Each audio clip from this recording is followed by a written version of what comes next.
I'm here to introduce the panel. And the reason why we decided to do a panel discussion is because what better way, especially in this day and age, to hear from real life working artists.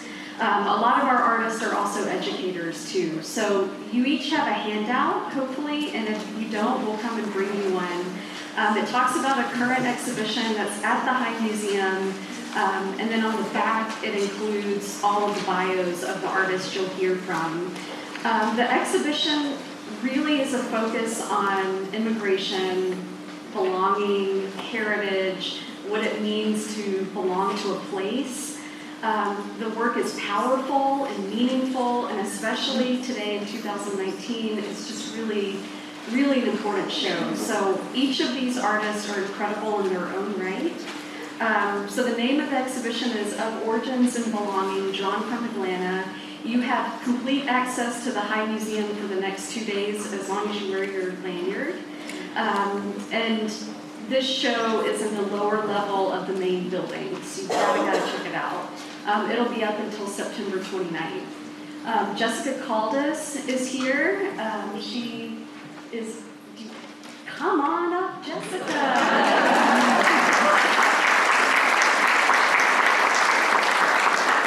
And there is more information on the back, so definitely check that out.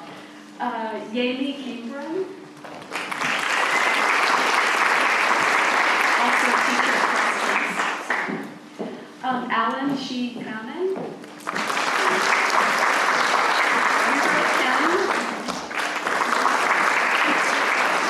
Dianna, and then our wonderful moderator is Jessica Booth.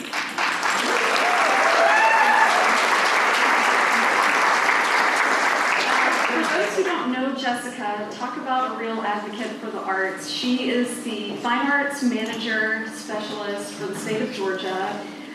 She was hired about 3 years ago, 2 or 3 years? 4 years ago this weekend. She is at the Capitol. She is advocating for all of you, for the arts, all of the time. She is the first person in her position in over 20 years. So to have someone at the state level is really amazing. So she'll be moderating our panel, and I'm going to hand it over to them. Thanks, y'all. No, I'm good.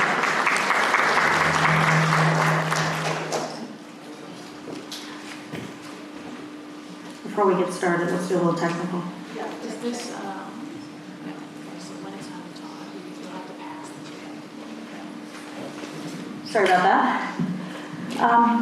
Congratulations, first of all, to our panel for being part of Origins and Belonging, drawn from Atlanta. It's a pretty incredible show. I got to see it on Friday, a little sneak peek, thanks to Kate. But it's an examination of place and identity and what it means to belong in a place and a heritage. And we'd love to hear from each of you. I know the teachers, some of them will be familiar with you and some of them won't, about your work and how you address the theme of belonging in your work that's on view in the show in the High. And you have a mic, so guess what?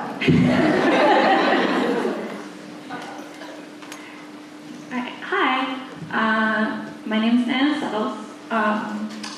I feel really honored to be a part of this panel and to be a part of the show. In terms of like speaking about belonging and work, a little bit about me.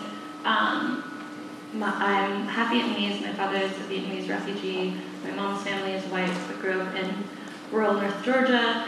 Kind of always feeling like I existed in this like liminal kind of in-between space, and something that sort of galvanized my practice and like the body of work that I've been doing for the past few years was getting to travel to Vietnam for the first time in 2014 and seeing these like images of work. No, you're good. Okay. I'm excited I don't have to talk. I'll be excited. But being in this space and seeing all these images in museums and galleries and work with these central figures that looked like me and that I felt like for the first time I could see myself in and relate to, and understanding that that feeling was absent from my work up to that point. And then one of the other like interesting things that I responded to was like these clumsier in-between moments that I was seeing in these paintings where it was like kind of the transition or like the less smooth parts of like influence from European colonization and like wanting to do these more like classical styles and then like rougher, like more traditional Vietnamese styles. And so that was kind of like one of the things that I wanted to respond to, and then also like inserting these pieces that like helped me feel like identified through or like represented, or just like often to like snack things and like random little pieces of ephemera. I don't know. And you'll definitely see that when you go to the show and see her work. You don't have to go in a row even. Hello. Hi, my name is Wihro Kim. Let's see, about the theme of belonging. I think I'm kind of similar to Dianna. My parents are both Korean immigrants, but I was born in America. And I think, I guess especially growing up in the South, I was born in New York, but I was like raised here.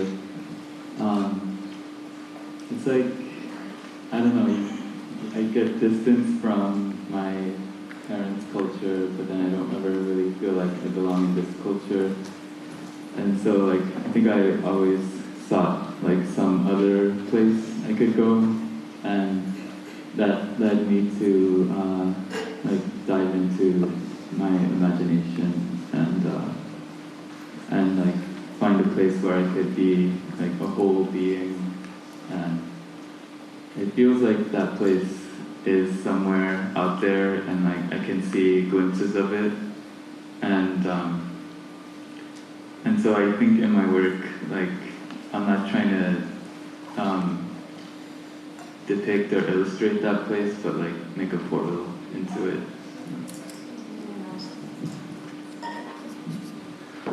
Hi, I'm Alan Caomin Z. I'm from China.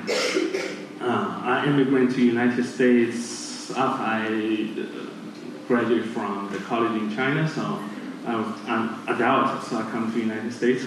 About my artwork in the show, probably I'm a little bit different from other artists. My group of work is nothing about my biography.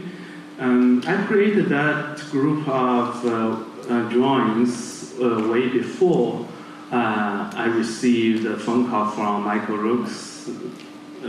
He curated this of the origins and the belongings. My work is about my reflections or my thinking about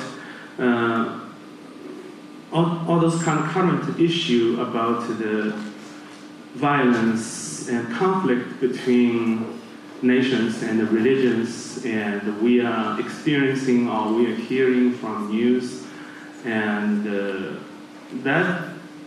this issue motivated me to think about what's the relationship of immigration, ethnic nations, and cultural background, and different religious thoughts. So this group of work, I have been working for about 2 years, and I'm continuing working on it.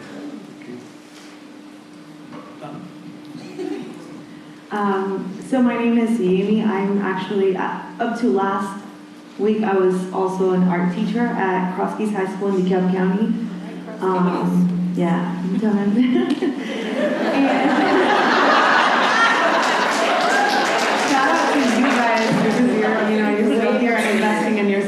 Educator, so shout out to you. And so I was actually teaching at the high school from which I graduated, and then in 2017 I started painting murals, and that's sort of what I'm mostly working on right now. But I was born in Mexico, and I immigrated here when I was 7 years old.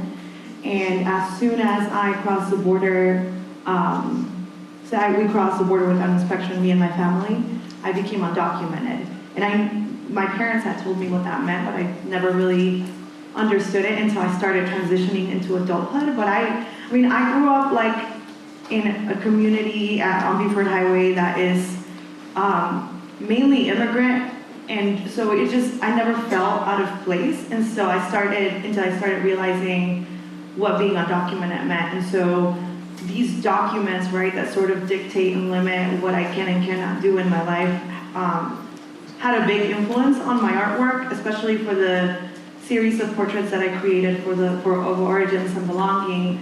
I wanted to explore belonging through the lens of those documents. And so in the background of the portraits, which the portraits are of me and my siblings and my parents and my grandfather,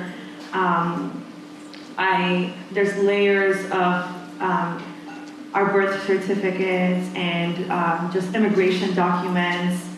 So for example, my parents' portraits include mostly like their Mexican passport and their Mexican birth certificate, which is really all they have to identify themselves on paper here in this country. Whereas for me and my two brothers, we qualified for a program called DACA, which is Deferred Action for Childhood Arrivals, which grants you a 2-year work permit, and for those 2 years you're protected from deportation. And so now we have like this employment authorization documents and all this correspondence from USCIS that like tells us what we can and cannot do, right? And so some of the words that I highlighted from those documents are not valid for re-entry into the US, or alien, alien immigrant, or things like that, right? That sort of are words that you grow up hearing. And I think like I grew up hearing politicians and the media refer to me and my family as illegal aliens. And so just, the terminology that is used to describe us, not just by outlets, but also by the documents that we use every day to navigate life and try to be full members of society.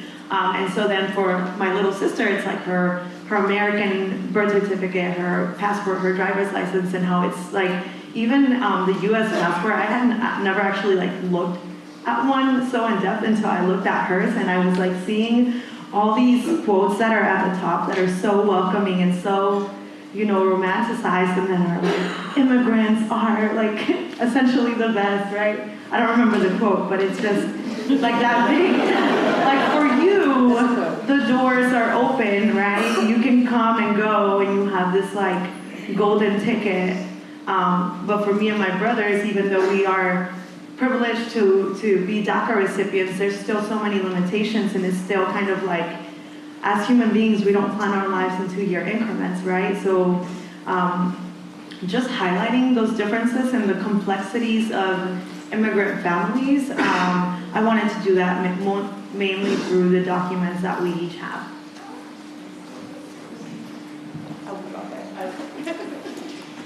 So my name is Jessica Caldas, and I was feeling, it's kind of a little different where I was coming from in my work.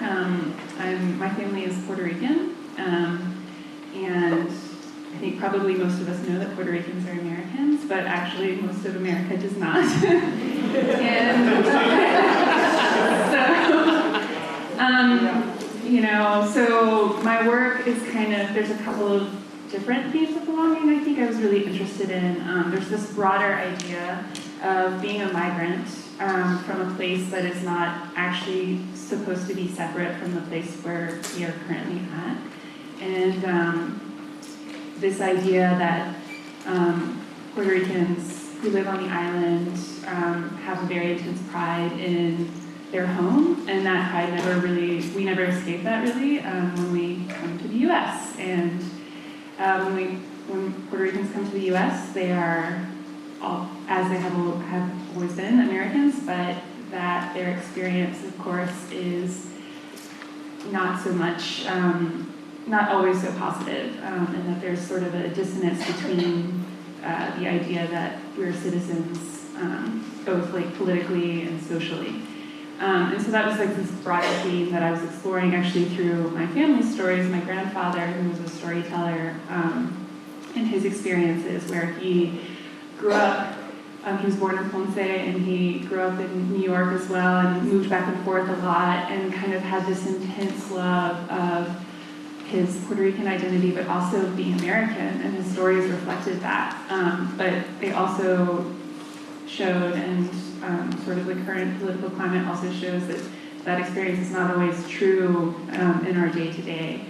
And then there's sort of a more personal idea that I was interested in as well, because I am half Puerto Rican, my mom is white, and I grew up here in Atlanta. And like many children of Puerto Ricans that grew up in the States, I was not raised speaking Spanish, and the main ties I have to that heritage are through my family, and sometimes only through my family. And there's a kind of,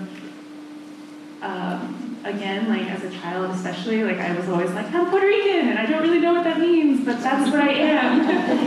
And growing up, of course, I understand that that's more complicated than I knew as a kid, and then of course now, even as an adult with everything happening, like the complications obviously just mount on themselves, and so there's this sense of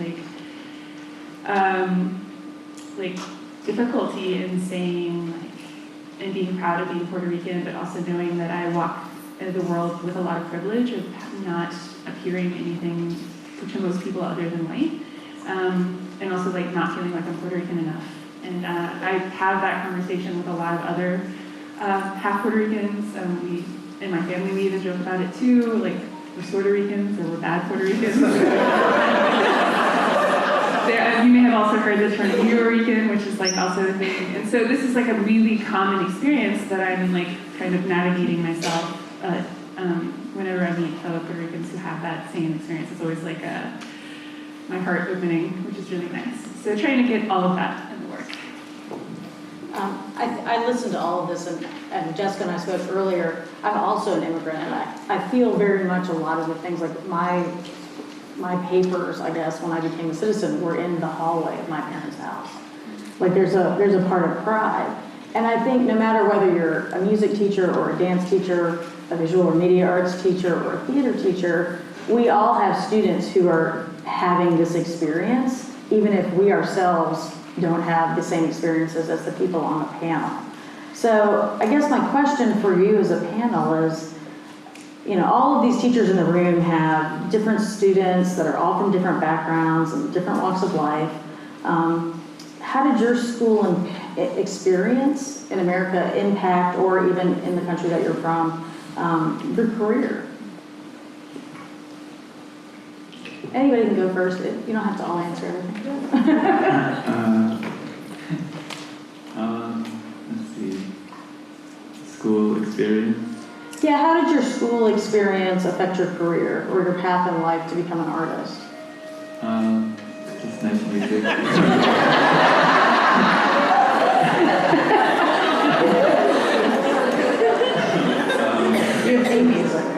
I guess like I feel like it just impacted me in the way that like everything does. Like it's like school is kind of like a breeding ground for like anxiety and like.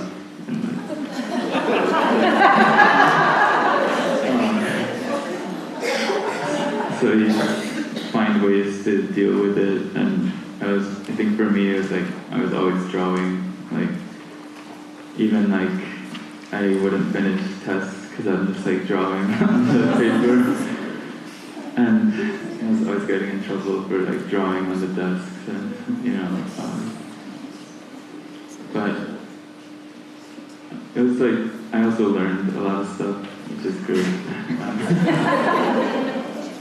Anybody else want to answer this one? Yeah, I think I was like also always drawing. When I first got here, I was like super jealous watching like in my reading class and math, like watching kids read and like understand and be able to communicate with the teacher.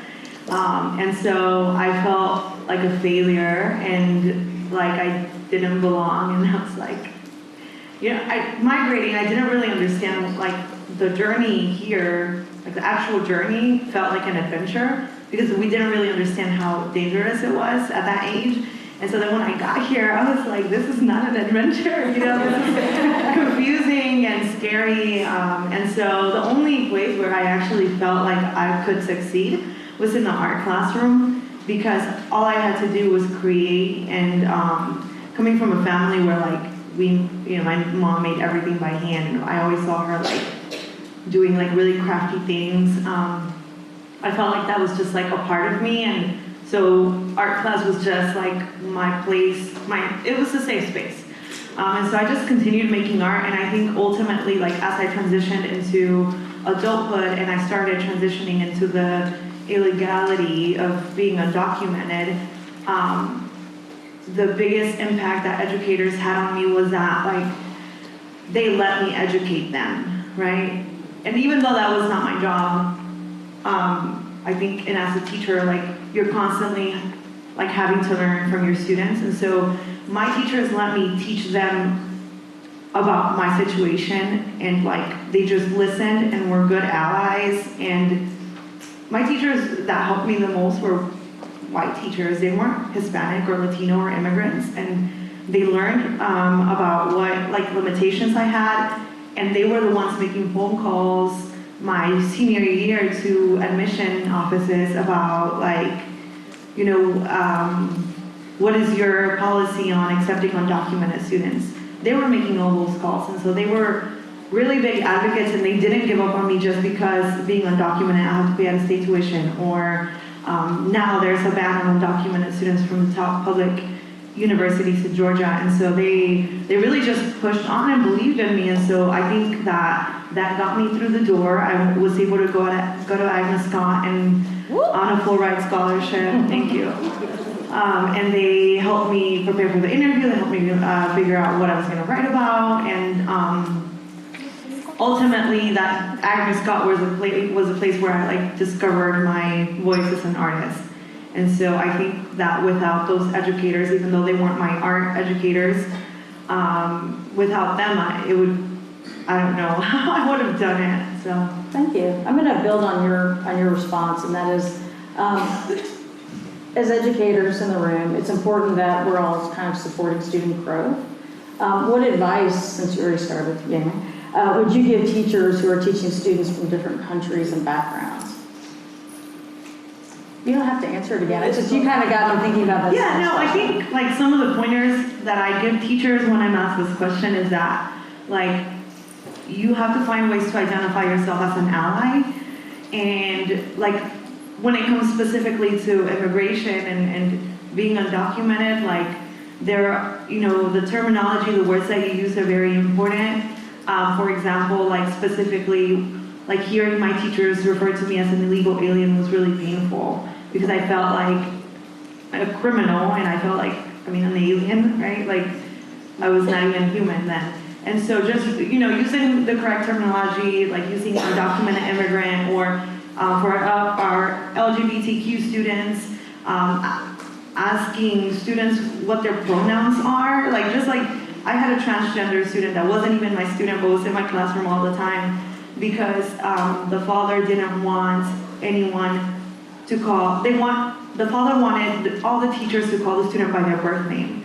And that was not what they wanted, right? And so just me respecting that they wanted to be called Tyler, and that they used him, his pronouns, made him feel like my room was a safe space. And so he was always in my room. And I got in trouble because he was always in my room, which was okay. Essentially I would eventually send him back to class. But just using the right terminology is really important. And I think as far as identifying yourself as an ally, like you don't have to like stand in front of the class and say, I'm here with you, immigrants and queer students. Like I think You can use, like, the monarch butterfly for immigration is a great symbol. So like just having posters up on the wall, like will tell students that it's safe. And I think one of the biggest things too is providing resources. So like a tip is to have a table of just resources like mental health resources, what to do if immigration comes and knocks on your door, that are just there so that students don't have to go through you to get the information that they need, and they don't have to self-identify. And also, I'm gonna just put this in, like, don't ever ask your students about their immigration status.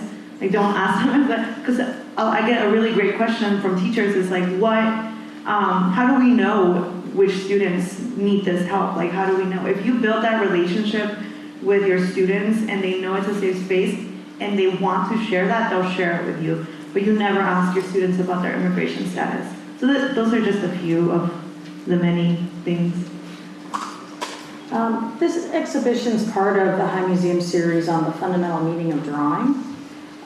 With all the choices of materials that you have as an artist, what drew you to drawing? What is meaningful for you in drawing? Okay, I'm a college professor. I teach at Clayton State University. I always teach drawing one, the foundation drawing class at my college. Basically, I'm a painter. I do oil painting and sometimes do digital art. But I do a lot of drawing demos in my class. I remember 2 years ago, one student, she brought a bag of water-soluble graphite, and she didn't know how to use that. And then we started to experiment that. That event motivated me to start to do this group of artwork. And I know my drawings shown in that exhibition, they don't look like most people's definition of drawing, like a sketch or draft. For me, it's more like a graphite painting on paper. I do practice drawing very often, but I think it just I always try my best to don't define the artwork based on a specific medium. Actually, a lot of inspiration of my art has come from my teaching practice. So I think that for artists to be a teacher is definitely a big bonus.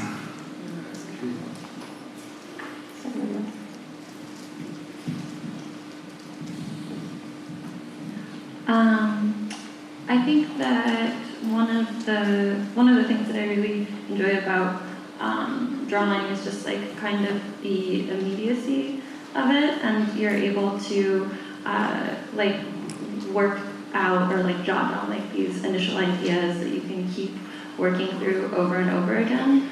And one of the things that I think brought me into artwork and drawing in the first place was just being able to have multiple mediums or like languages to process these like different ideas or things that I was noticing in the world, and like just thinking about how like every activity or process that we use helps make everything up, like they all inform one another.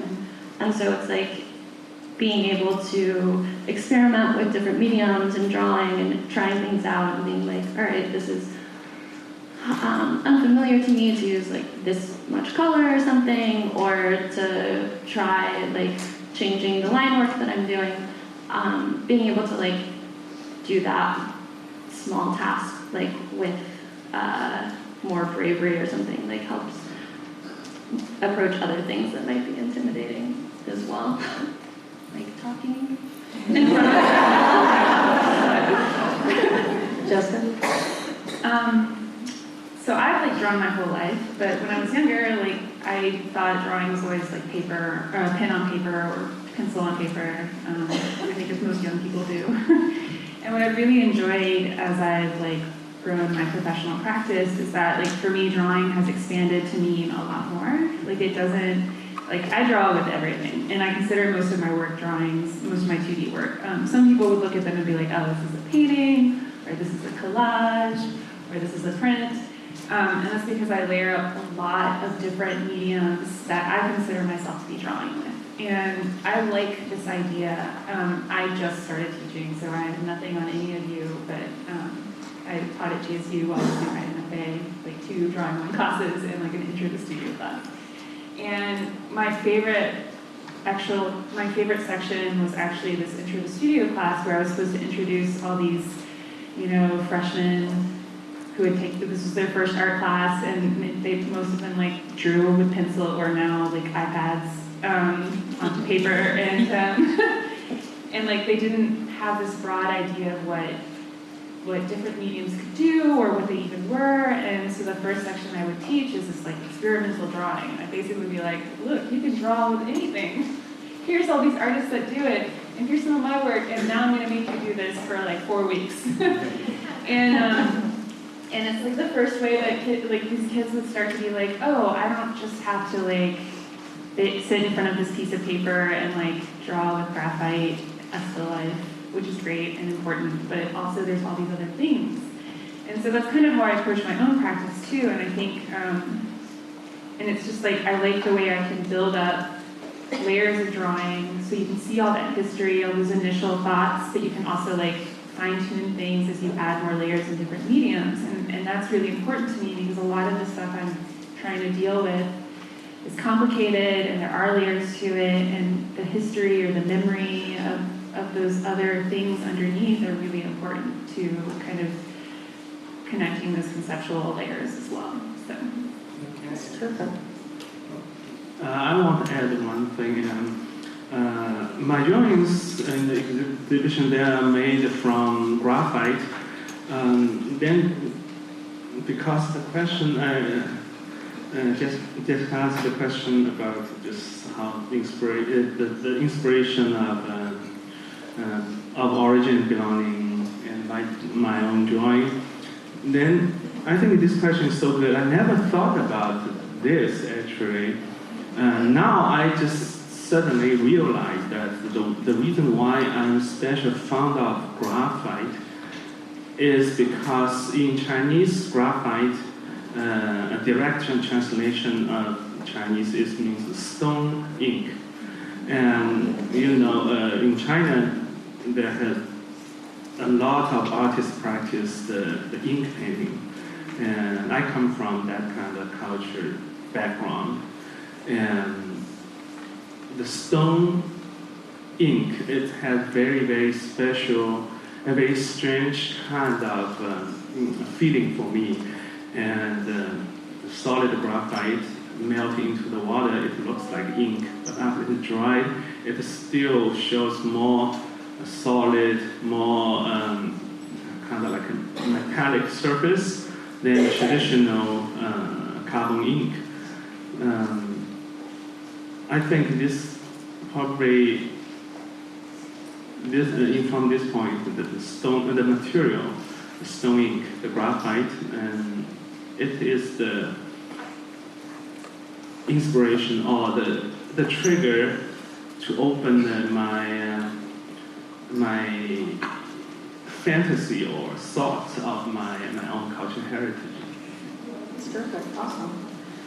We want to leave some time to make sure that the teachers can ask questions if they want to.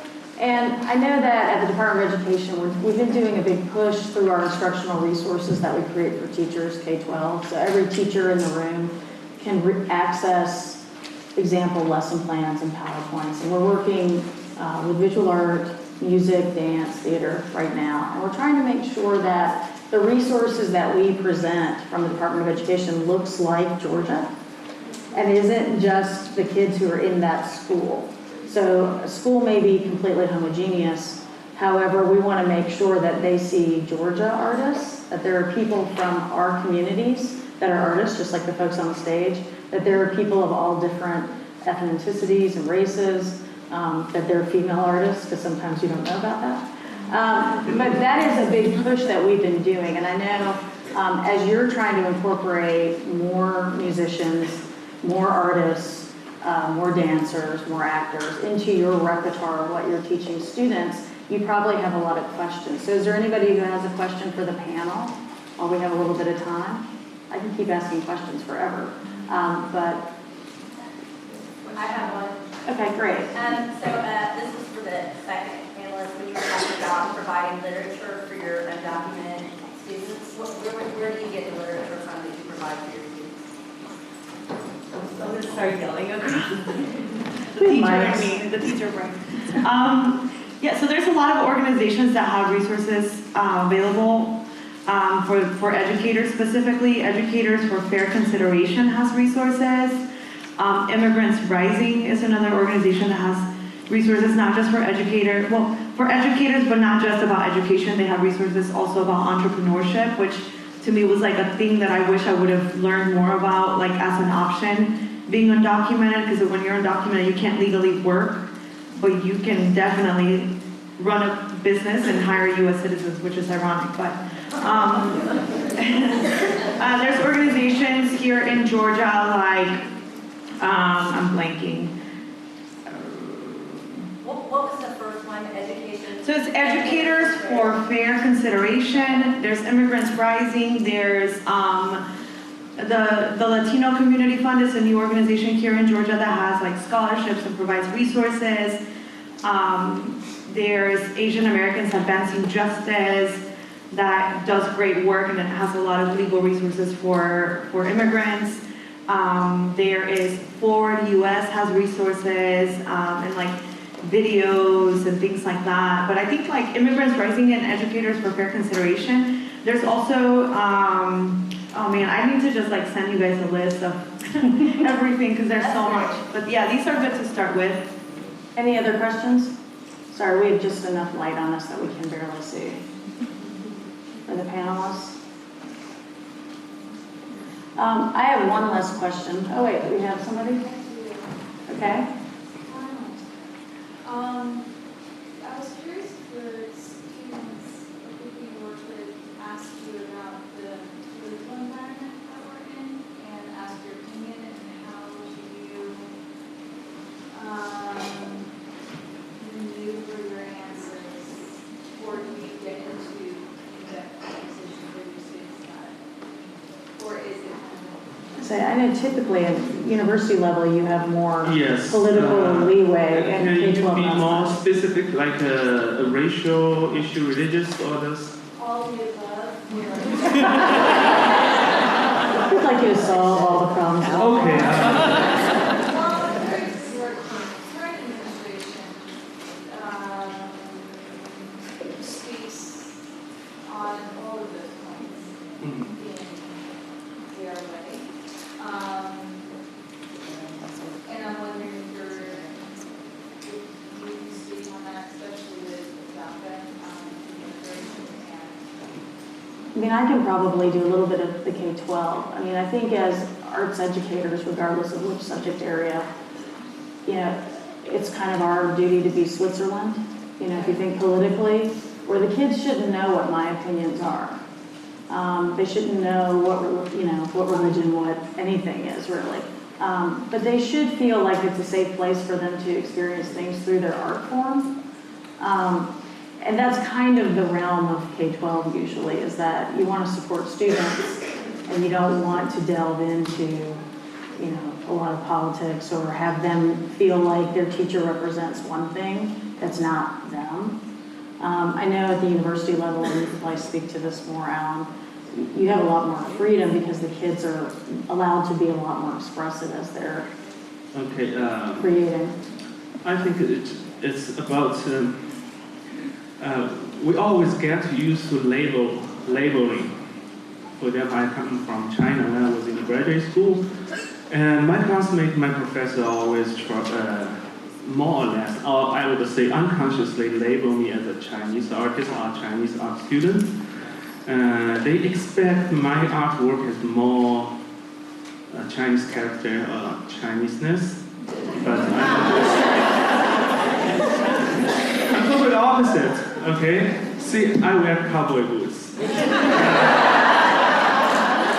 I like American rock music. I don't like Chinese traditional music. Okay? I do very good at Western realism traditional art. I'm not good at Chinese calligraphy. And I have a classmate, she's Greek. She's really good at the Chinese traditional ink painting. And she's not good at the Western style figurative art. So, now I'm going to talk about my experience as an art professor. I do sometimes experience American student, some student, they use certain, I said, the political incorrect word towards people from different religion or different ethnic nation. One kind of thing, one type of topic I commonly hear is some students claim European, white American bring the civilization to the United States. Christianity is the foundation of the American culture. My response is just, I usually ask the student, how do you define yourself as a Christian? Or what's your view, what's your knowledge about your European cultural heritage? And what's the difference between today's European and American white or European white?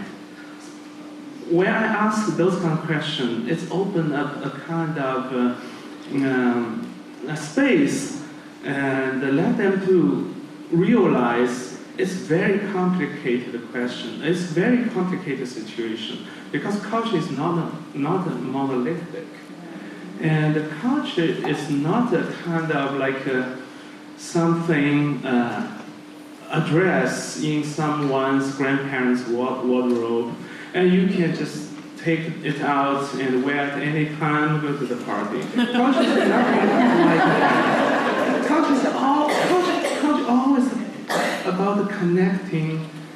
It's about melting. It's about, of course, conflicting. But I'm going to use the conflicting as a positive word, and because when it's not about just people from different culture or religious background meet each other, and it's even just, for example, two Americans live in the same neighborhood with same, let's imagine, the same background. When two of them meet each other, fall in love, okay? They open themselves to each other. Let's imagine this kind of process. Do you think this process always a happy, just enjoyable experience? Probably not. The happiness always accompanied with pain because probably we open up ourselves to others. It's not always we don't expect all the happy condition. We have to face the pain. We have to face all kind of situation. We have to face the love is an adventure. That's the reality. And let's think about even like a big kind of picture. We always feel, okay, our society, they have racism, they have discrimination toward LGBT, all those kind of negative, repressive ideology. We may imagine if the society, we abolish all those negative ideology, then we're gonna live in a happy world. But actually, it's never gonna happen. Only through others we see ourselves. Like when I see my so-called Chineseness, It's from my American classmate, from the dialogue, from the conflict. And the point is not about just to get rid of negative ideology and let's just fight for the political correctness. It's about when we facing different kinds of situation, we have to face that's the reality.